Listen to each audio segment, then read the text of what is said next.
नचिकेता ने कहा कि आपने मुझे तीसरा वरदान मांगने के लिए कहा और मैं आपकी आज्ञा का पालन करता हुआ तीसरा वरदान मांग रहा हूं कि आप मुझे ब्रह्म विद्या का उपदेश दें, जिसके माध्यम से व्यक्ति पूर्ण ब्रह्ममय बन जाता है, पूर्ण ब्रह्मांड का एक भाग बन जाता है, पूर्ण ब्रह्मांड एक बन जाता है।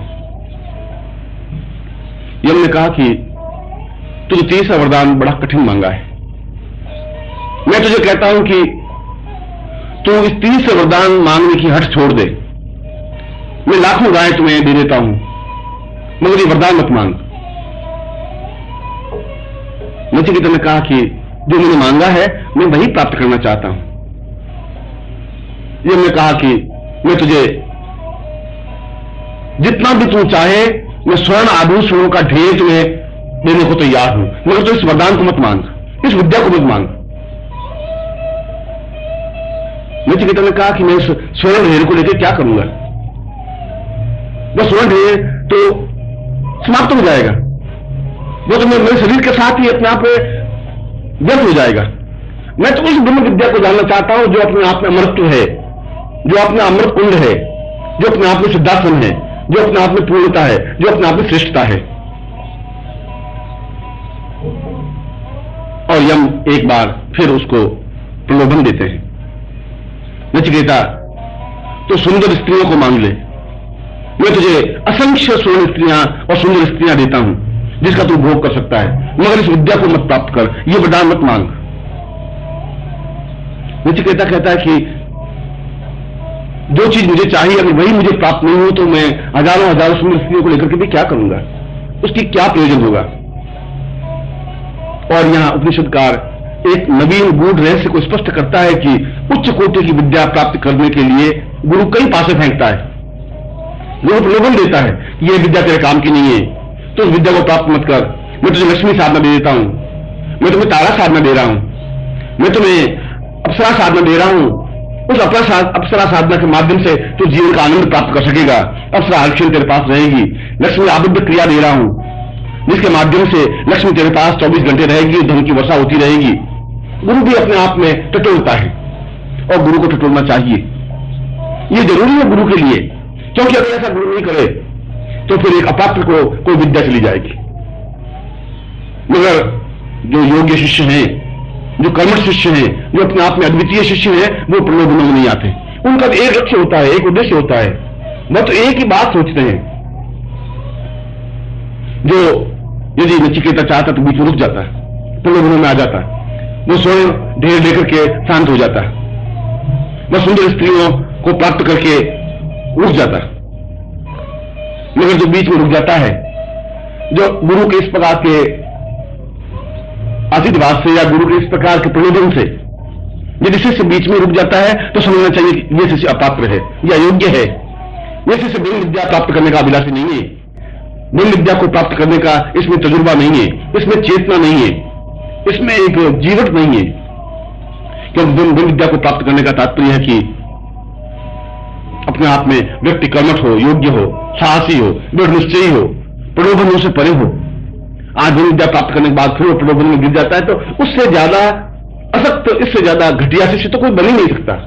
आज ब्रह्म विद्या को जानने वाला यदि छोटे से स्वार्थ में प्रेरित हो जाता है तो कितना बड़ा नुकसान हो सकता है। आज ब्रह्म विद्या को जानने वाला अगर शिष्य स्त्रियों के चक्कर में पड़ जाता है तो कितनी बड़ी अहित दे जाता है। इसलिए उसकी परीक्षा लेनी जरूरी है, उसको टोकना जरूरी है, उसको अन्य कई तरीकों से उसको चेतना लेनी जरूरी होती है। गुरु तो एक पासा फेंकता है, एक चालाकी बरतता है, एक प्रलोभन देता है और गुरु देते हैं, गुरु प्रलोभन देता है। नचिकेता दृढ़ निश्चय रहा कि मैं अगर आप मुझे दें तो ब्रह्म विद्या ही दें, क्योंकि मैं ब्रह्म विद्या ही प्राप्त करना चाहता हूं। यह बहुत प्रसन्न होते हैं और कहते हैं कि मैं तुम्हें ब्रह्म विद्या दे रहा हूं। सा ब्रह्म सा पूर्णम सा चिंत्यम सा द्वितीयम सा सोहम सा पूर्वा सा चिंत्यम। तुम अपने आप में पूर्ण विरक्त बन, तुम अपने आप में पूर्ण निष्प्रह बन। इस ग्रस्त में रहता वो भी गृहस्थी मत बन, इस संसार में रहता वो भी संसार मत बन। जीवन को पूर्णता से ब्रह्मत्वमय बन। तू मेरे पास आया है, मुझे गुरु बनाया है, मुझे अपने आप को सौंपा है, मैं तुझे अपने आशीर्वाद के द्वारा मैं ब्रह्म विद्या तुम्हें दे रहा हूं। आशीर्वाद के द्वारा भी, मंत्र के द्वारा भी शिष्य दोनों तरीके से गुरु से उस ब्रह्म विद्या को जान सकता है, मंत्रों का और क्रियाओं के द्वारा भी। और यदि गुरु प्रसन्न हो तो उसको आशीर्वाद देकर के भी ब्रह्म विद्या में पूर्ण सिद्ध बना सकता है, ब्रह्ममय बना सकता है, पूर्ण ब्रह्मसी बना सकता है। इनने ऐसा ही किया, उसके सिर पर हाथ रख करके आशीर्वाद दिया और उस वरदान के देने के साथ साथ उसको पूर्ण ब्रह्मसी बनाया, उस मृत्यु के परे की कला सिखाई, उस मृत्यु से पूर्णता प्राप्त करने की विद्या सिखाई, जहां मृत्यु है ही नहीं, जहां आनंद ही आनंद है, जहां श्रेष्ठता है, जहां द्वितीयता है, जहां पूर्णता है, जहां अपने आप में परिपूर्णता है, ब्रह्मता है। इसी को तो सिद्धाश्रम कहते हैं। सिद्धाश्रम का तात्पर्य है कि जहां मृत्यु नहीं है, जहां किसी प्रकार की वृद्धता नहीं है, जहां किसी प्रकार की कमी नहीं है, जहां किसी प्रकार की न्यूनता नहीं है, जो चीज चाहे उसी क्षण प्राप्त हो जाए। हम अपने आप में तेजस्वी पुंज बन सके, अद्वितीय बन सके, हमारे लाट पर भाल पर अपने आप में चैतन्यता और तेजस्विता आ सके, हम पूर्ण रूप से ब्रह्मसी बन सके, ब्रह्ममय बन सके। और यह ब्रह्ममय श्रेष्ठ गुरु के द्वारा ही संभव है। श्रेष्ठ गुरु के द्वारा ही सिद्धाश्रम में जाना संभव है। श्रेष्ठ गुरु के द्वारा ही ब्रह्म विद्या की जानने की क्रिया संभव है। जो प्रलोभनों से परे हो जाता है, जो अपने आप को समर्पित कर देता है, जो अपने देह को, अपने प्राणों को गुरु के चरणों में समर्पित करता हुआ इस विद्या को जानने के लिए अभिषेक बनता है, जो निश्चय कर लेता है मुझे विद्या जाननी है, तो दोनों तरीकों से जान सकता है। उस मंत्र को सीखकर, जो ब्रह्म विद्या से संबंधित है, ब्रह्म दीक्षा प्राप्त करके, पूरे शरीर को चैतन्यता प्राप्त करके, उन क्रियाओं के माध्यम से, उन मुद्राओं के माध्यम से, उस मंत्र को निरंतर जप करने के माध्यम से उस ब्रह्म विद्या को प्राप्त कर सकता है, जो जीवन की श्रेष्ठतम विद्या है, अद्वितीय विद्या है, जिस विद्या की तुलना इस विश्व में हो ही नहीं सकती, जिसके द्वारा वह सब कुछ प्राप्त करने का अधिकारी बन जाता है। सारे वेद पुराण उसके कंठस्थ हो जाते हैं। वह जीवन में जिस वस्तु की कामना रखता है वह वस्तु प्राप्त हो जाती है। फिर वह अत्यंत भोगी होते हुए भी योगी बना रहता है। इसलिए तो कृष्ण को 16,000 रानियां होते हुए भी उसको योगीश्वर कहा गया। फिर वह भोग में भी योग की कला जान लेता है, फिर वह योग में भी भोग को देख लेता है, वह अपने आप में निष्प्रभ होता है। जैसा कमल जल के अंदर रहता हुआ भी निर्लिप्त रहता है, ठीक उसी प्रकार से संसार निर्लिप्त रहता है। और दूसरी विद्या आशीर्वाद के द्वारा भी, और वह आशीर्वाद के द्वारा भी उस विद्या को जान सकता है। गुरु के द्वारा आशीर्वाद प्राप्त करके भी पूर्ण ब्रह्मसी बन सकता है। और मैं आपको आशीर्वाद देता हूं कि आप जीवन में इस ब्रह्म विद्या को प्राप्त करें, नचिकेता बने, पूर्णता प्राप्त करें। मैं आपको ऐसा ही आशीर्वाद दे रहा हूं। ನಚಿಕೇತ ಹೇಳುತ್ತಾನೆ, ನೀವು ನನಗೆ ಮೂರನೆಯ ವರದಾನವನ್ನೂ ಸಹ ಬೇಡಿಕೊಳ್ಳಲು ಅನುಮತಿಸಿದ್ದೀರಾ. ನಿಮ್ಮ ಆಜ್ಞೆಯನ್ನು ಪಾಲಿಸುತ್ತಾ ನಾನೀಗ ಮೂರನೆಯ ವರದಾನವನ್ನು ನಿಮ್ಮಲ್ಲಿ ಬೇಡುತ್ತಿದ್ದೇನೆ. ನೀವು ಕೃಪೆ ಮಾಡಿ ನನಗೆ ಬ್ರಹ್ಮವಿದ್ಯೆಯನ್ನು ಉಪದೇಶಿಸಿ. ಯಾವುದರ ಮಾಧ್ಯಮದಿಂದ ವ್ಯಕ್ತಿಯು ಪೂರ್ಣ ಬ್ರಹ್ಮಮಯನಾಗುತ್ತಾನೆಯೋ, ಪೂರ್ಣ ಬ್ರಹ್ಮಾಂಡದ ಒಂದು ಭಾಗವಾಗಿ ಬಿಡುತ್ತಾನೆಯೋ, ಪೂರ್ಣ ಬ್ರಹ್ಮಾಂಡಯುಕ್ತನಾಗುತ್ತಾನೆಯೋ, ಆ ಅದ್ವಿತೀಯ ಅಲೌಕಿಕ ಶ್ರೇಷ್ಠತಮವಾದ ಬ್ರಹ್ಮವಿದ್ಯೆಯನ್ನು ನನಗೆ ಅನುಗ್ರಹಿಸಿ ನನ್ನನ್ನು ಉದ್ಧರಿಸಿ. ಯಮ ಹೇಳುತ್ತಾನೆ, ನಚಿಕೇತ, ನೀನೀಗ ಬೇಡಿದ ಮೂರನೆಯ ವರ ಅತಿ ಕಠಿಣವಾದುದು. ನಾನು ನಿನಗೆ ಈ ಮೂರನೆಯ ವರವನ್ನು ಪಡೆಯಲೇಬೇಕೆಂಬ ಹಠವನ್ನು ಬಿಟ್ಟು ಬಿಡುವುದೇ ಒಳ್ಳೆಯದೆಂದು ನಿನ್ನ ಹಿತೈಷಿಯಾಗಿ ತಿಳಿಸುತ್ತಿದ್ದೇನೆ. ನಾನು ಇದಕ್ಕೆ ಬದಲಾಗಿ ಲಕ್ಷಾಂತರ ಹಸುಗಳನ್ನು ನಿನಗೆ ಕೊಡುತ್ತೇನೆ. ಆದರೆ ಈ ವರದಾನವನ್ನು ಮಾತ್ರ ಕೇಳಬೇಡ. ನಚಿಕೇತ ಹೇಳುತ್ತಾನೆ, ನಾನೇನು ವರದಾನವನ್ನು ನಿಮ್ಮಲ್ಲಿ ಬೇಡಿದ್ದೇನೆಯೋ ಅದನ್ನು ಮಾತ್ರವೇ ನಾನು ಪಡೆಯಲಿಚ್ಛಿಸುತ್ತೇನೆ. ಯಮ ಹೇಳುತ್ತಾನೆ, ನಚಿಕೇತ, ನಾನು ನಿನಗೆ ನೀನು ಬಯಸಿದಷ್ಟು ಬಂಗಾರದ ಒಡವೆಗಳ ರಾಶಿಯನ್ನೇ ಕೊಡಲು ಸಿದ್ಧನಾಗಿದ್ದೇನೆ. ಆದರೆ ಈ ವರದಾನವನ್ನು ಮಾತ್ರ ಕೇಳಬೇಡ, ಈ ವಿದ್ಯೆಯನ್ನು ಮಾತ್ರ ಕೇಳಬೇಡ. ನಚಿಕೇತ ಹೇಳುತ್ತಾನೆ, ನಾನು ನೀವು ನೀಡುವ ಬಂಗಾರದ ಒಡವೆಗಳ ರಾಶಿಯನ್ನು ತೆಗೆದುಕೊಂಡು ಏನು ಮಾಡಲಿ? ಆ ಬಂಗಾರದ ಒಡವೆಗಳೆಲ್ಲ ನಶ್ವರವಾದವು, ಅವುಗಳೆಲ್ಲ ಸಮಾಪ್ತಿಯಾಗಿ ಬಿಡುತ್ತವೆ. ಅವೆಲ್ಲ ನನ್ನ ಶರೀರವಿರುವವರೆಗೆ ಮಾತ್ರ ಉಪಯುಕ್ತವಾಗಿರುತ್ತವೆ. ನಾಳೆ ನನ್ನ ಶರೀರ ಸಮಾಪ್ತಿಯಾದಾಗ ಅವೆಲ್ಲ ವ್ಯರ್ಥವಾಗಿ ಬಿಡುತ್ತವೆ. ಆದ್ದರಿಂದ ನಾನು ಆ ಅದ್ವಿತೀಯ ಅಪೂರ್ವವಾದ ಬ್ರಹ್ಮವಿದ್ಯೆಯನ್ನೇ ನಿಮ್ಮಿಂದ ಪಡೆಯಲು ಉತ್ಸುಕನಾಗಿದ್ದೇನೆ. ಯಾವುದು ತನ್ನಲ್ಲಿಯೇ ತಾನು ಅಮರತ್ವವಾಗಿದೆಯೋ, ಯಾವುದು ತನ್ನಲ್ಲಿಯೇ ತಾನು ಅಮೃತಕುಂಡವಾಗಿದೆಯೋ, ಯಾವುದು ತನ್ನಲ್ಲಿಯೇ ತಾನು ಸಿದ್ಧಾಶ್ರಮವಾಗಿದೆಯೋ, ಯಾವುದು ತನ್ನಲ್ಲಿಯೇ ತಾನು ಪೂರ್ಣತೆಯಾಗಿದೆಯೋ, ಯಾವುದು ತನ್ನಲ್ಲಿಯೇ ತಾನು ಶ್ರೇಷ್ಠತೆಯಾಗಿದೆಯೋ, ಅಂತಹ ಬ್ರಹ್ಮವಿದ್ಯೆಯನ್ನೇ ನಾನು ನಿಮ್ಮಿಂದ ಪಡೆಯಲು ಇಚ್ಛಿಸುತ್ತಿದ್ದೇನೆ. ಮತ್ತೊಮ್ಮೆ ಯಮ ನಚಿಕೇತನಿಗೆ ಪ್ರಲೋಭನೆಯನ್ನೊಡ್ಡುತ್ತಾನೆ. ನಚಿಕೇತ, ಸುಂದರ ಸ್ತ್ರೀಯರನ್ನು ನೀನು ಬಯಸುವುದಾದರೆ ಅಸಂಖ್ಯ ಸುಂದರ ಸ್ತ್ರೀಯರನ್ನು ನಿನಗಾಗಿ ಕೊಡಲು ನಾನು ಸಿದ್ಧನಾಗಿದ್ದೇನೆ. ಅವರೊಂದಿಗೆ ನೀನು ಸುಖಭೋಗಗಳಲ್ಲಿ ಮೈಮರೆತು ಆನಂದಿಸಬಹುದು. ಆದರೆ ಬ್ರಹ್ಮವಿದ್ಯೆಯನ್ನು ಮಾತ್ರವೇ ಪ್ರಾಪ್ತಿ ಮಾಡಿಕೊಳ್ಳಬೇಕೆನ್ನುವ ನಿನ್ನ ಹಠವನ್ನು ಬಿಟ್ಟುಬಿಡು. ನಚಿಕೇತ ಹೇಳುತ್ತಾನೆ, ಯಾವ ವಸ್ತುವನ್ನು ನಾನು ನಿಮ್ಮಿಂದ ಪಡೆಯಲು ಇಚ್ಛಿಸುತ್ತೇನೆಯೋ ಆ ವಸ್ತುವೇ ನಿಮ್ಮಿಂದ ನನಗೆ ಸಿಗುವುದಿಲ್ಲವೆಂದ ಮೇಲೆ ಸಾವಿರಾರು ಸುಂದರ ಸ್ತ್ರೀಯರನ್ನು ನನ್ನ ಬಳಿಯಲ್ಲಿಟ್ಟುಕೊಂಡು ನಾನು ಮಾಡುವುದಾದರೂ ಏನು? ಅವುಗಳಿಂದ ನನಗಾಗುವ ಪ್ರಯೋಜನವಾದರೂ ಏನು? ಮತ್ತು ಇಲ್ಲಿ ಉಪನಿಷತ್ಕಾರನು ಒಂದು ನವೀನ ಗೂಢ ರಹಸ್ಯವನ್ನು ಸ್ಪಷ್ಟಪಡಿಸುತ್ತಿದ್ದಾನೆ. ಅದೇನೆಂದರೆ, ಉಚ್ಚಕೋಟಿಯ ವಿದ್ಯೆಗಳನ್ನು ಶಿಷ್ಯನೊಬ್ಬ ಗುರುವಿನಿಂದ ಪಡೆಯಲು ಪ್ರಯತ್ನಿಸಿದಾಗ ಗುರುವು ಹಲವಾರು ಯುಕ್ತಿಗಳಿಂದ ಶಿಷ್ಯನನ್ನು ಪರೀಕ್ಷಿಸುತ್ತಾನೆ, ಪ್ರಲೋಭನೆಗಳನ್ನೊಡ್ಡುತ್ತಾನೆ. ಈ ವಿದ್ಯೆ ನಿನಗೆ ಉಪಯೋಗವಿಲ್ಲ, ಈ ವಿದ್ಯೆಯನ್ನು ನೀನು ಪ್ರಾಪ್ತಿ ಮಾಡಿಕೊಳ್ಳಬೇಡ, ನಾನು ನಿನಗೆ ಲಕ್ಷ್ಮೀ ಸಾಧನೆಯನ್ನು ಕೊಡುತ್ತೇನೆ, ನಾನು ನಿನಗೆ ತಾರಾ ಸಾಧನೆಯನ್ನು ಕೊಡುತ್ತಿದ್ದೇನೆ, ನಾನು ನಿನಗೆ ಅಪ್ಸರಾ ಸಾಧನೆಯನ್ನು ಕೊಡುತ್ತಿದ್ದೇನೆ. ಈ ಅಪ್ಸರಾ ಸಾಧನೆಯ ಮಾಧ್ಯಮದಿಂದ ನೀನು ಜೀವನದ ಆನಂದವನ್ನು ಪ್ರಾಪ್ತಿ ಮಾಡಿಕೊಳ್ಳಬಹುದು. ಅಪ್ಸರೆ ಅನುಕ್ಷಣವೂ ನಿನ್ನ ಜೊತೆಯಲ್ಲಿಯೇ ಇರುತ್ತಾಳೆ. ಲಕ್ಷ್ಮಿಯ ಆಬದ್ಧ ಕ್ರಿಯೆಯನ್ನು ನಿನಗೆ ಕೊಡುತ್ತಿದ್ದೇನೆ.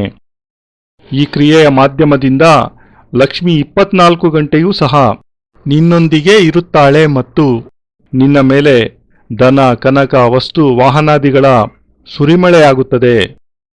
ಗುರುವೂ ಸಹ ತನ್ನಲ್ಲಿಯೇ ತಾನು ಶಿಷ್ಯನನ್ನು ಪರೀಕ್ಷಿಸುತ್ತಿರುತ್ತಾನೆ ಮತ್ತು ಗುರು ಶಿಷ್ಯನನ್ನು ಪರೀಕ್ಷಿಸಲೇಬೇಕಾಗುತ್ತದೆ. ಇದು ಗುರುವಿಗೆ ಅತ್ಯಂತ ಅವಶ್ಯಕವಾಗಿರುತ್ತದೆ.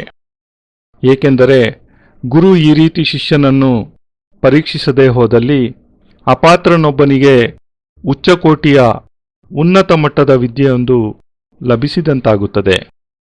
ಆದರೆ ಯಾರು ಯೋಗ್ಯ ಶಿಷ್ಯರಾಗಿರುವರೋ, ಯಾರು ಪ್ರಾಮಾಣಿಕ ನಿಷ್ಠಾವಂತ ಶಿಷ್ಯರಾಗಿರುವರೋ, ಯಾರು ಅದ್ವಿತೀಯ ಶಿಷ್ಯರಾಗಿರುವರೋ ಅವರು ಪ್ರಲೋಭನೆಗೊಳಗಾಗುವುದಿಲ್ಲ. ಅವರು ಒಂದೇ ಲಕ್ಷ್ಯವುಳ್ಳವರಾಗಿರುತ್ತಾರೆ, ಒಂದೇ ಉದ್ದೇಶವನ್ನು ಹೊಂದಿರುತ್ತಾರೆ. ಅವರು ಒಂದೇ ಒಂದು ವಿಷಯವನ್ನು ಮಾತ್ರವೇ ಯೋಚಿಸುತ್ತಾರೆ. ನಚಿಕೇತ ಬಯಸಿದ್ದರೆ ಮಧ್ಯದಲ್ಲಿಯೇ ನಿಲ್ಲಬಹುದಾಗಿತ್ತು, ಪ್ರಲೋಭನೆಗೆ ಒಳಗಾಗಬಹುದಾಗಿತ್ತು. ಅವನು ಬಂಗಾರದ ಒಡವೆಗಳ ರಾಶಿಯನ್ನು ಪಡೆದು ಶಾಂತಿಯಿಂದಿರಬಹುದಾಗಿತ್ತು. ಅವನು ಸುಂದರವಾದ ಸ್ತ್ರೀಯರನ್ನು ಪಡೆದು ತೃಪ್ತನಾಗಿರಬಹುದಾಗಿತ್ತು. ಆದರೆ ಯಾರು ಮಧ್ಯದಲ್ಲಿಯೇ ನಿಂತು ಹೋಗುತ್ತಾರೆಯೋ, ಯಾರು ಗುರುವಿನ ಈ ಪ್ರಕಾರದ ಆಶೀರ್ವಾದಕ್ಕೆ, ಈ ಪ್ರಕಾರದ ಪ್ರಲೋಭನೆಗೆ ಒಳಗಾಗಿ ಶಿಷ್ಯನಾದವನು ಮಧ್ಯದಲ್ಲಿಯೇ ತೃಪ್ತನಾಗಿ ನಿಂತುಬಿಟ್ಟರೆ ಅರ್ಥ ಮಾಡಿಕೊಳ್ಳಬೇಕಾಗುತ್ತದೆ, ಈ ಶಿಷ್ಯ ಅಪಾತ್ರನಾಗಿದ್ದಾನೆ, ಇವನು ಅಯೋಗ್ಯನಾಗಿದ್ದಾನೆ. ಈ ಶಿಷ್ಯ ಬ್ರಹ್ಮವಿದ್ಯೆಯನ್ನು ಪ್ರಾಪ್ತಿ ಮಾಡಿಕೊಳ್ಳುವ ಅಭಿಲಾಷೆ ಉಳ್ಳವನಲ್ಲ. ಬ್ರಹ್ಮವಿದ್ಯೆಯನ್ನು ಪ್ರಾಪ್ತಿ ಮಾಡಿಕೊಳ್ಳುವ ಸಾಮರ್ಥ್ಯ ಇವನಲ್ಲಿಲ್ಲ, ಇವನಲ್ಲಿ ಚೈತನ್ಯವಿಲ್ಲ, ಇವನಲ್ಲಿ ಜೀವಶಕ್ತಿ ಇಲ್ಲ. ಏಕೆಂದರೆ ಬ್ರಹ್ಮವಿದ್ಯೆಯನ್ನು ಪ್ರಾಪ್ತಿ ಮಾಡಿಕೊಳ್ಳುವ ತಾತ್ಪರ್ಯವೇನೆಂದರೆ, ವ್ಯಕ್ತಿ ತನ್ನಲ್ಲಿಯೇ ತಾನು ದೃಢ ಸಂಕಲ್ಪವುಳ್ಳವನು, ಯೋಗ್ಯನಾದವನು, ಸಾಹಸಿಯಾದವನು, ದೃಢ ನಿಶ್ಚಯವುಳ್ಳವನು, ಪ್ರಲೋಭನೆಗಳಿಗೆ ಒಳಗಾಗದವನು. ಈ ದಿನ ಬ್ರಹ್ಮವಿದ್ಯೆಯನ್ನು ಕಲಿತು ಅನಂತರದಲ್ಲಿ ಅವನು ಪ್ರಲೋಭನೆಗೊಳಗಾಗುವಂತಾದರೆ ಅವನಿಗಿಂತ ಹೆಚ್ಚಿನ ಶಕ್ತಿಹೀನ ಕಳಪೆ ಶಿಷ್ಯ ಮತ್ತಾರು ಆಗುವುದು ಸಾಧ್ಯವೇ ಇಲ್ಲ. ಇಂದು ಬ್ರಹ್ಮವಿದ್ಯೆಯನ್ನು ತಿಳಿದವನು ಅತಿ ಕ್ಷುಲ್ಲಕ ಸ್ವಾರ್ಥವೊಂದರಿಂದ ಪ್ರೇರಿತನಾಗುತ್ತಾನೆಂದರೆ ಅದರಿಂದ ಅದೆಷ್ಟು ದೊಡ್ಡ ನಷ್ಟ ಉಂಟಾಗಬಹುದು. ಇಂದು ಬ್ರಹ್ಮವಿದ್ಯೆಯನ್ನು ತಿಳಿದವನು ಶಿಷ್ಯನೊಬ್ಬನು ಸ್ತ್ರೀಯರ ಮೋಹಪಾಶದಲ್ಲಿ ಸಿಲುಕಿದ್ದಾನೆಂದರೆ ಅದರಿಂದ ಅದೆಷ್ಟು ಅನರ್ಥ ಉಂಟಾಗಬಹುದು. ಆದ್ದರಿಂದಲೇ ಶಿಷ್ಯನನ್ನು ಪರೀಕ್ಷೆಗೊಳಪಡಿಸುವುದು ಅತ್ಯಂತ ಅವಶ್ಯಕವಾಗಿದೆ. ಅವನನ್ನು ಶಿಕ್ಷಿಸುವುದೂ ಸಹ ಅಗತ್ಯ ಹಾಗೂ ಅನಿವಾರ್ಯವಾಗಿದೆ. ಇದಲ್ಲದೆ ಇನ್ನೂ ಹಲವಾರು ವಿಧಾನಗಳಿಂದ ಶಿಷ್ಯನಿಗೆ ಜ್ಞಾನವನ್ನು ಚೇತನವನ್ನು ಮೂಡಿಸುವ ಅಗತ್ಯವಿದೆ. ಗುರು ಒಂದು ಯುಕ್ತಿಯನ್ನು ಮಾಡುತ್ತಾನೆ, ಜಾಲ ಹೆಣೆಯುತ್ತಾನೆ. ತನ್ನ ಚಾತುರ್ಯದಿಂದ ಶಿಷ್ಯನನ್ನು ಪರೀಕ್ಷಿಸುವುದಕ್ಕಾಗಿ ಹಲವಾರು ಪ್ರಲೋಭನೆಗಳನ್ನೊಡ್ಡುತ್ತಾನೆ. ಗುರು ಪ್ರಲೋಭನೆಯೊಡ್ಡುತ್ತಾನೆ ಶಿಷ್ಯನಿಗೆ, ಯಮ ಪ್ರಲೋಭನೆಯೊಡ್ಡುತ್ತಾನೆ ನಚಿಕೇತನಿಗೆ. ಆದರೆ ನಚಿಕೇತ ದೃಢನಿಶ್ಚಯದಿಂದಿದ್ದ. ಯಮನಿಗೆ, ನೀವು ವರದಾನ ಕೊಡುವುದೇ ಆದರೆ ನನಗೆ ಬ್ರಹ್ಮವಿದ್ಯೆಯನ್ನು ಮಾತ್ರವೇ ಅನುಗ್ರಹಿಸಿ, ಏಕೆಂದರೆ ನಾನು ಬ್ರಹ್ಮವಿದ್ಯೆಯನ್ನು ಮಾತ್ರವೇ ಪ್ರಾಪ್ತಿ ಮಾಡಿಕೊಳ್ಳಲು ಇಚ್ಛಿಸುತ್ತೇನೆ. ಯಮನು ಅತ್ಯಂತ ಪ್ರಸನ್ನನಾಗಿ ಹೇಳುತ್ತಾನೆ, ನಚಿಕೇತ, ನಾನು ನಿನಗೆ ಬ್ರಹ್ಮವಿದ್ಯೆಯನ್ನು ಈಗ ಉಪದೇಶಿಸುತ್ತಿದ್ದೇನೆ. ಸ ಬ್ರಹ್ಮ ಸ ಪೂರ್ಣಂ ಸ ಚಿಂತ್ಯಂ ಸ ದ್ವಿತೀಯಂ ಸ ಸೋಹಂ ಸ ಪೂರ್ವ ಸ ಚಿಂತ್ಯಂ. ಸಹ ಬ್ರಹ್ಮ ಸಹ ಪೂರ್ಣಂ ಸಹ ಚಿಂತ್ಯಂ ಸಹ ದ್ವಿತೀಯಂ ಸಹ ಸೋಹಂ ಸಹ ಪೂರ್ವ ಸಹ ಚಿಂತ್ಯಂ. ನೀನು ನಿನ್ನಲ್ಲಿಯೇ ಪೂರ್ಣ ವಿರಕ್ತನಾಗು, ನೀನು ನಿನ್ನಲ್ಲಿಯೇ ಪೂರ್ಣ ನಿಸ್ಪೃಹನಾಗು, ಅರ್ಥಾತ್ ಆಸೆಯಿಲ್ಲದವನಾಗು. ಈ ಗೃಹಸ್ಥಾಶ್ರಮದಲ್ಲಿದ್ದರೂ ಸಹ ಗೃಹಸ್ಥನಾಗಬೇಡ, ಈ ಸಂಸಾರದಲ್ಲಿದ್ದರೂ ಸಹ ಸಂಸಾರಿಯಾಗಬೇಡ. ಜೀವನದಲ್ಲಿ ಪೂರ್ಣತೆಯಿಂದ ಬ್ರಹ್ಮತ್ವಮಯವಾಗು. ನೀನು ನನ್ನ ಬಳಿ ಬಂದಿದ್ದೀಯಾ, ನನ್ನನ್ನು ಗುರುವೆಂದು ಸ್ವೀಕರಿಸಿದ್ದೀಯಾ, ನಿನ್ನನ್ನು ನೀನು ನನಗೆ ಸಮರ್ಪಿಸಿದ್ದೀಯಾ. ನಾನು ನಿನಗೆ ನನ್ನ ಆಶೀರ್ವಾದದ ಮೂಲಕ ಬ್ರಹ್ಮವಿದ್ಯೆಯನ್ನು ಅನುಗ್ರಹಿಸುತ್ತಿದ್ದೇನೆ. ಆಶೀರ್ವಾದದ ಮೂಲಕ ಹಾಗೂ ಮಂತ್ರಗಳ ಮೂಲಕ ಶಿಷ್ಯನಾದವನು ಎರಡೂ ವಿಧಾನಗಳಿಂದ ಬ್ರಹ್ಮವಿದ್ಯೆಯನ್ನು ಗುರುವಿನಿಂದ ಕಲಿಯಬಹುದಾಗಿದೆ. ಮಂತ್ರಗಳು ಮತ್ತು ಕ್ರಿಯೆಗಳ ಮೂಲಕವೂ ಸಹ ಮತ್ತು ಗುರುವಾದವನು ಪ್ರಸನ್ನನಾದರೆ ಅವನು ಆಶೀರ್ವಾದವನ್ನು ಕೊಡುವುದರ ಮುಖಾಂತರವೂ ಸಹ ಶಿಷ್ಯನಿಗೆ ಬ್ರಹ್ಮವಿದ್ಯೆಯನ್ನು ಕಲಿಸಬಹುದಾಗಿದೆ. ಶಿಷ್ಯನನ್ನು ಬ್ರಹ್ಮಮಯನನ್ನಾಗಿಸಬಹುದಾಗಿದೆ, ಪೂರ್ಣ ಬ್ರಹ್ಮರ್ಷಿಯನ್ನಾಗಿ ಮಾಡಬಹುದಾಗಿದೆ. ಯಮನು ಹಾಗೆಯೇ ಮಾಡಿದ. ನಚಿಕೇತನ ತಲೆಯ ಮೇಲೆ ಕೈಯಿರಿಸಿ ಆಶೀರ್ವದಿಸಿದ ಮತ್ತು ಆ ವರದಾನವನ್ನು ಕೊಡುವ ಜೊತೆಯಲ್ಲಿಯೇ ಅವನನ್ನು ಪೂರ್ಣ ಬ್ರಹ್ಮರ್ಷಿಯನ್ನಾಗಿ ಮಾಡಿದ. ಅವನಿಗೆ ಮೃತ್ಯುವಿನಿಂದಾಚೆಯ ಕಲೆಯನ್ನು ಬೋಧಿಸಿದ. ಆ ಮೃತ್ಯುವಿನಿಂದ ಪೂರ್ಣತೆಯನ್ನು ಪಡೆಯುವ ಕಲೆಯನ್ನು ಉಪದೇಶಿಸಿದ. ಎಲ್ಲಿ ಮೃತ್ಯು ಇರುವುದೇ ಇಲ್ಲವೋ, ಎಲ್ಲಿ ಆನಂದವೇ ಪೂರ್ಣವಾಗಿ ವ್ಯಾಪಿಸಿರುವುದೋ, ಎಲ್ಲಿ ಶ್ರೇಷ್ಠತೆ ಇರುವುದೋ, ಎಲ್ಲಿ ಅದ್ವಿತೀಯತೆ ಇರುವುದೋ, ಎಲ್ಲಿ ಪೂರ್ಣತೆ ಇರುವುದೋ, ಎಲ್ಲಿ ತನ್ನಲ್ಲಿಯೇ ತಾನು ಪರಿಪೂರ್ಣತೆ ಮನೆ ಮಾಡಿರುವುದೋ, ಬ್ರಹ್ಮತೆ ಇರುವುದೋ, ಇದನ್ನೇ ಸಿದ್ಧಾಶ್ರಮವೆಂದು ಕರೆಯುತ್ತಾರೆ. ಸಿದ್ಧಾಶ್ರಮದ ತಾತ್ಪರ್ಯವೇ ಇದಾಗಿದೆ. ಎಲ್ಲಿ ಮೃತ್ಯು ಇಲ್ಲವೋ, ಎಲ್ಲಿ ಯಾವುದೇ ಪ್ರಕಾರದ ವೃದ್ಧಾಪ್ಯವಿಲ್ಲವೋ, ಎಲ್ಲಿ ಯಾವುದೇ ಪ್ರಕಾರದ ಕುಂದುಕೊರತೆಗಳಿಲ್ಲವೋ, ನ್ಯೂನತೆಗಳಿಲ್ಲವೋ, ಯಾವುದೇ ವಸ್ತುವನ್ನು ಬಯಸಿದರೂ ಆ ಕ್ಷಣದಲ್ಲಿಯೇ ಅದು ಪ್ರಾಪ್ತಿಯಾಗುವುದೋ, ನಾವು ನಮ್ಮಲ್ಲಿ ನಾವೇ ತೇಜಸ್ವಿಗಳಾಗಿ ಅದ್ವಿತೀಯರಾಗಿ ನಮ್ಮ ಹಣೆಯಲ್ಲಿ ಮತ್ತು ಕೂದಲಿನಲ್ಲಿ ಒಂದು ಚೈತನ್ಯತೆ ಮತ್ತು ತೇಜಸ್ಸು ಹೊರಹೊಮ್ಮುವಂತಾಗಿ ನಾವು ಪೂರ್ಣ ರೂಪದಲ್ಲಿ ಬ್ರಹ್ಮರ್ಷಿ ಆಗುವಂತಾಗಿ ಬ್ರಹ್ಮಮಯವಾಗುವಂತಹ ಕ್ರಿಯೆಯನ್ನೇ ಸಿದ್ಧಾಶ್ರಮ ಎಂದು ಕರೆಯುತ್ತಾರೆ. ಮತ್ತು ಈ ಬ್ರಹ್ಮಮಯವಾಗುವ ಕ್ರಿಯೆ ಶ್ರೇಷ್ಠ ಗುರುವಿನ ಮಾಧ್ಯಮದಿಂದ ಮಾತ್ರವೇ ಸಂಭವವಾಗುತ್ತದೆ. ಶ್ರೇಷ್ಠ ಗುರುವಿನ ಮೂಲಕ ಮಾತ್ರ ಸಿದ್ಧಾಶ್ರಮವನ್ನು ತಲುಪಲು ಸಾಧ್ಯವಾಗುತ್ತದೆ. ಶ್ರೇಷ್ಠ ಗುರುವಿನ ಮಾಧ್ಯಮದಿಂದ ಮಾತ್ರ ಬ್ರಹ್ಮವಿದ್ಯೆಯ ಕ್ರಿಯೆಗಳನ್ನು ತಿಳಿಯುವುದು ಸಂಭವವಾಗುತ್ತದೆ. ಯಾರು ಪ್ರಲೋಭನೆಗಳಿಗೊಳಗಾಗುವುದಿಲ್ಲವೋ, ಯಾರು ತನ್ನನ್ನು ತಾನು ಸಂಪೂರ್ಣವಾಗಿ ಗುರುವಿಗೆ ಸಮರ್ಪಿಸಿಯೇ ಬಿಡುತ್ತಾರೆಯೋ, ಯಾರು ತಮ್ಮ ದೇಹ ಮತ್ತು ಪ್ರಾಣಗಳನ್ನು ಗುರುಚರಣಗಳಲ್ಲಿ ಸಮರ್ಪಣೆ ಮಾಡುತ್ತಾ ಈ ವಿದ್ಯೆಯನ್ನು ಕಲಿಯುವ ಅಭಿಲಾಷೆ ಹೊಂದಿರುತ್ತಾರೆಯೋ, ಯಾರು ಈ ವಿದ್ಯೆಯನ್ನು ಕಲಿಯಲೇಬೇಕೆಂಬ ದೃಢ ನಿಶ್ಚಯ ಹೊಂದಿರುತ್ತಾರೆಯೋ, ಅವರು ಈ ಎರಡೂ ವಿಧಾನಗಳಲ್ಲಿ ಬ್ರಹ್ಮವಿದ್ಯೆಯನ್ನು ಕಲಿಯಬಹುದಾಗಿದೆ. ಬ್ರಹ್ಮವಿದ್ಯೆಯ ಮಂತ್ರಗಳನ್ನು ಕಲಿಯುವುದರ ಮುಖಾಂತರ ಬ್ರಹ್ಮದೀಕ್ಷೆಯನ್ನು ಪ್ರಾಪ್ತಿ ಮಾಡಿಕೊಂಡು ಪೂರ್ಣ ಶರೀರವನ್ನು ಚೈತನ್ಯಮಯವನ್ನಾಗಿಸಿ ಆ ಕ್ರಿಯೆಗಳ ಮಾಧ್ಯಮದಿಂದ, ಆ ಮುದ್ರೆಗಳ ಮಾಧ್ಯಮದಿಂದ, ಆ ಮಂತ್ರವನ್ನು ನಿರಂತರ ಜಪ ಮಾಡುವ ಮಾಧ್ಯಮದಿಂದ ಆ ಬ್ರಹ್ಮವಿದ್ಯೆಯನ್ನು ಪ್ರಾಪ್ತಿ ಮಾಡಿಕೊಳ್ಳಬಹುದಾಗಿದೆ. ಬ್ರಹ್ಮವಿದ್ಯೆ ಜೀವನದ ಶ್ರೇಷ್ಠತಮ ವಿದ್ಯೆಯಾಗಿದೆ, ಅದ್ವಿತೀಯ ವಿದ್ಯೆಯಾಗಿದೆ. ಇದರ ಹೋಲಿಕೆ, ಸರಿಸಮಾನತೆ ಈ ವಿಶ್ವದಲ್ಲಿಯೇ ಯಾವುದರೊಂದಿಗೂ ಮಾಡುವುದು ಸಾಧ್ಯವೇ ಇಲ್ಲ. ಇದರ ಮೂಲಕ ಜೀವನದಲ್ಲಿ ಸರ್ವಸ್ವವನ್ನೂ ಪ್ರಾಪ್ತಿ ಮಾಡಿಕೊಳ್ಳುವ ಅಧಿಕಾರ ಲಭಿಸುತ್ತದೆ. ಸಮಸ್ತ ವೇದಗಳು, ಪುರಾಣಗಳು ಬ್ರಹ್ಮವಿದ್ಯೋಪಾಸಕನಿಗೆ ಕಂಠಸ್ಥವಾಗಿ ಬಿಡುತ್ತವೆ. ಅವನು ಜೀವನದಲ್ಲಿ ಯಾವ ವಸ್ತುವನ್ನು ಪಡೆಯಲು ಇಚ್ಛಿಸುತ್ತಾನೆಯೋ ಆ ವಸ್ತುವು ಅವನದಾಗುತ್ತದೆ. ಆಗ ಅವನು ಅತ್ಯಂತ ಭೋಗಿಯಾಗಿಯೂ ಸಹ ಯೋಗಿಯಾಗಿಯೇ ಇರುತ್ತಾನೆ. ಆದ್ದರಿಂದಲೇ ಕೃಷ್ಣನನ್ನು 16,000 ರಾಣಿಯರೊಡನೆ ಇದ್ದರೂ ಸಹ ಯೋಗೀಶ್ವರನೆಂದೇ ಕರೆಯುತ್ತಿದ್ದರು. ಆಗ ಅವನು ಭೋಗದಲ್ಲಿಯೂ ಸಹ ಯೋಗದ ಕಲೆಯನ್ನು ತಿಳಿಯುತ್ತಾನೆ. ಆಗ ಅವನು ಯೋಗದಲ್ಲಿಯೂ ಸಹ ಭೋಗವನ್ನು ಕಾಣುವವನಾಗುತ್ತಾನೆ. ಆಗ ಅವನು ನಿಸ್ಪೃಹನಾಗುತ್ತಾನೆ, ಅರ್ಥಾತ್ ಆಸೆಯಿಲ್ಲದವನಾಗುತ್ತಾನೆ. ಯಾವ ರೀತಿ ನೀರಿನಲ್ಲಿದ್ದರೂ ಕಮಲ ನೀರಿಗೆ ಅಂಟಿಕೊಂಡಿರುವುದಿಲ್ಲವೋ, ಅದೇ ರೀತಿ ಬ್ರಹ್ಮವಿದ್ಯೆಯ ಉಪಾಸಕ ಈ ಪ್ರಪಂಚದಲ್ಲಿದ್ದರೂ ನಿರ್ಲಿಪ್ತನಾಗಿರುತ್ತಾನೆ, ಕಮಲದಂತೆ. ಮತ್ತು ಎರಡನೆಯ ಮಾರ್ಗ, ಗುರುವಿನ ಆಶೀರ್ವಾದ ಪಡೆಯುವ ಮೂಲಕವೂ ಸಹ ಬ್ರಹ್ಮವಿದ್ಯೆಯನ್ನು ಕಲಿಯಬಹುದಾಗಿದೆ. ಗುರುವಿನ ಆಶೀರ್ವಾದ ಫಲಸ್ವರೂಪವಾಗಿ ಪೂರ್ಣ ಬ್ರಹ್ಮರ್ಷಿಯಾಗಬಹುದಾಗಿದೆ. ಮತ್ತು ನಾನು ನಿಮ್ಮೆಲ್ಲರಿಗೂ ಆಶೀರ್ವಾದ ಮಾಡುತ್ತಿದ್ದೇನೆ. ನಿಮಗೆಲ್ಲ ಪ್ರತಿಯೊಬ್ಬರಿಗೂ ಈ ಜೀವನದಲ್ಲಿಯೇ ಬ್ರಹ್ಮವಿದ್ಯೆ ಪ್ರಾಪ್ತಿಯಾಗಲಿ.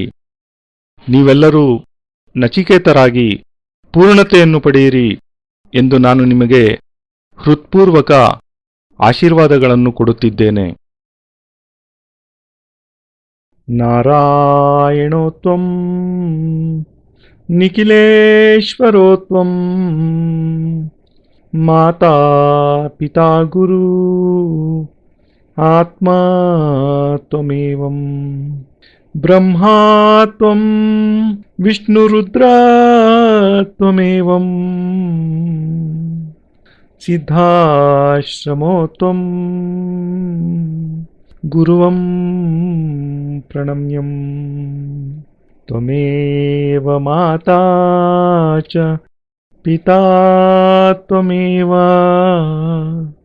ತ್ವಮೇವ ಬಂಧುಶ್ಚ ಸಖಾ ತ್ವಮೇವ ತ್ವಮೇವ ವಿದ್ಯಾ ದ್ರವಿಣಂ ತ್ವಮೇವ ತ್ವಮೇವ ಸರ್ವಂ ಮಮ ದೇವ ದೇವ ತ್ವದೀಯಂ ವಸ್ತು ನಿಖಿಲಂ ತುಭ್ಯಮೇವಂ ಸಮರ್ಪಯೇತ್. ಜೈ ಗುರುದೇವ್. ಪರಮಪೂಜ್ಯ ಗುರುದೇವ್ ಯೋಗಿರಾಜ್ ಸ್ವಾಮಿ ನಿಖಿಲೇಶ್ವರಾನಂದಜಿ ಮಹಾರಾಜರ ಪವಿತ್ರತಮ ದಿವ್ಯ ಚರಣಾರವಿಂದಗಳಲ್ಲಿ ಸಪ್ರೇಮಪೂರ್ವಕ ಸಮರ್ಪಣೆ ಈ ಭಾವಾನುವಾದ. ಅತ್ಯಂತ ಕೃತಜ್ಞತಾಪೂರ್ವಕವಾಗಿ ಗುರೂಜಿ ನಿಖಿಲ್ ಸಚ್ಚಿದಾನಂದ.